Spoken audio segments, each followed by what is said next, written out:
Hi, everyone. Welcome. It's been a couple of weeks, so we're happy to be back. Welcome to Get Paid.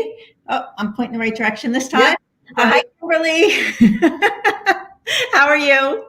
I'm doing well. I'm doing well. Good to be back. I'm Yeah, glad to be here. yeah. I'm glad you're back as well. So today we are going to talk about something that you had brought up actually onto LinkedIn, and you had put a post up, and you told me that you got, I don't know, hundreds and hundreds, right, of Well, views. as of right before we went live, I think there are 1,452. Wow. That's a good number, I think. And you had done a post. There was an article in the Business of Fashion, and it was why brands are putting celebrities in C-suite roles. And you had a perspective on it, and we started talking about it earlier this week, and decided, hey, this would be a great topic for today. So we're just gonna have a conversation, and I'd love for you to kind of give your point of view, and I'll jump in as needed, and let's see where we go. Sure, sure. I ferocious reader, and I'm always reading articles to see what's going on, what are the trends, what's happening. And when I saw that title, I thought, oh, they're just being sensational, right? Surely no one's really doing that. And then when I read the article, it struck me in such a bad way. and In what way?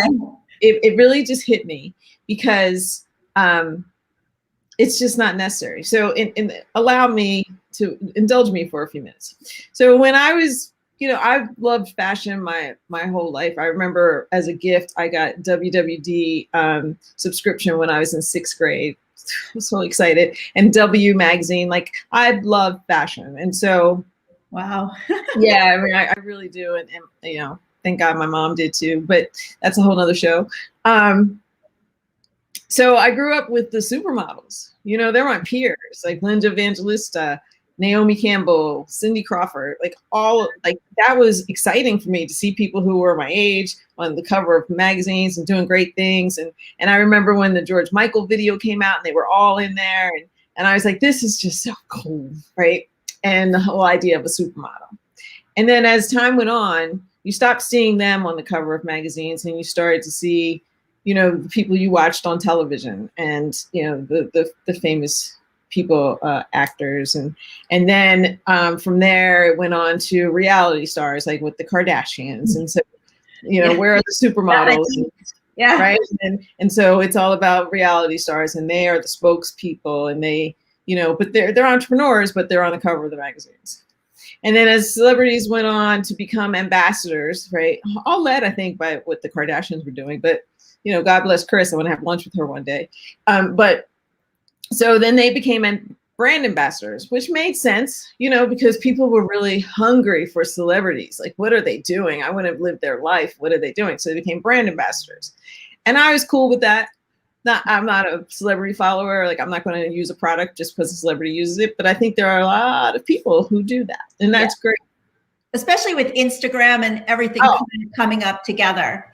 Absolutely. So all of that made sense. And then I read this article and I was like, wait, let me just get this straight. So we've got Lady Gaga was chief creative officer for Polaroid. Dwayne The Rock is creative officer for Voss. Kate Hudson, I know she had been the creative officer for Ann Taylor. I don't think that worked out very well. And then she started Fabletics, and now she's creative officer for another company. Jennifer Aniston is creative officer for Vital Proteins, which is a collagen company. I don't know when she got her degree in science, but great. And then on top, the Dakota Johnson is like a creative officer for sex, health, and wellness company. And I was like, okay, that's really interesting. So either there are chief creative officers in the company and they're just giving them this title, right, to say, hey, this is such a good product.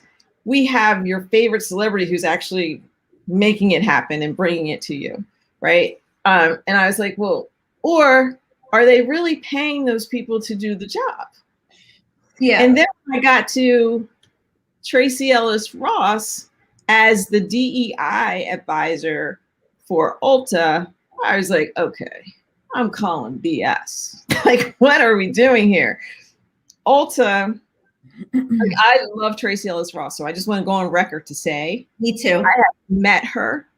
Oh. She is fabulous, down to earth, beautiful in person, ultra fashionable, has a magic closet that I would love 10 minutes in, and I need her to be my stylist. I love the work she does. I mean, she did a movie, it was on Apple, and my kids laughed at me. The High Note was the name of the movie. I think I watched it 4 or 5 times just because I like her presence, you know?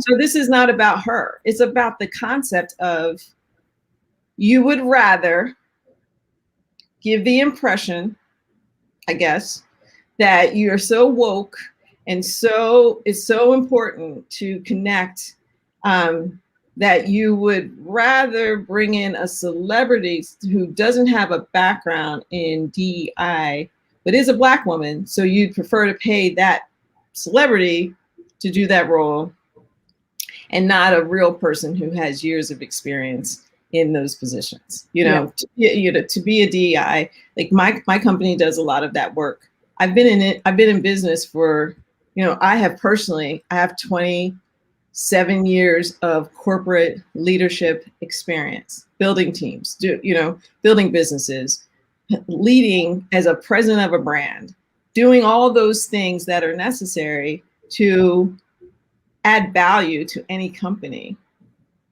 I haven't acted on a TV show, but I have a lot of experience, and I think I do okay in front of a camera. So would I get a job as an actress? I don't think so. So why is it okay to flip that? Right? Yeah. My takeaway is that let's look at the chief creative officer piece that you talked about, in terms of so many of these celebrities are getting into those roles, and those are real roles in companies, right? And they're only 4%. So I did some research. So of the top jobs out there, only 4% of them are chief creative officer roles. Right. So they're probably, people really want those roles, and they take years and years and years to get experiences in the world to be able to do those jobs. And what I think is probably happening, and this is just my personal opinion, is that those ambassador roles that became so popular, they've elevated that now to a real title. But I believe in my heart, and this is not a good thing, that these folks don't come to work every day, right? So they're not sitting at their cubicle in their mask, doing the day-to-day of these jobs. There are people in the organizations, I'm gonna guess, who are really the chief creative officer, who now sort of become leveled down one, at least from a perspective of the outside world, because now they've put these celebrities in who probably aren't dealing with the day-to-day, and to your point, don't have the experience. So right. It could be demoralizing, number one, for people who are in the company already if they've wanted that title. And number two, for folks like you mentioned, who, like yourself, who have whatever the credentials are and the years and years of work, that to work toward a title that is such a small number of people hold, that it can be frustrating. But to me, I think it's more the idea of taking that ambassador title and sort of taking it up a notch, and it just doesn't really work. I don't know. No, it doesn't, and I agree with you. And if you supporting what you just said, if they're not coming into work every day, right? Somebody is doing the job. What are they being paid? Right? So let's talk about bottom line, because I would imagine that a chief creative officer's base is probably 3 to 4.5, right?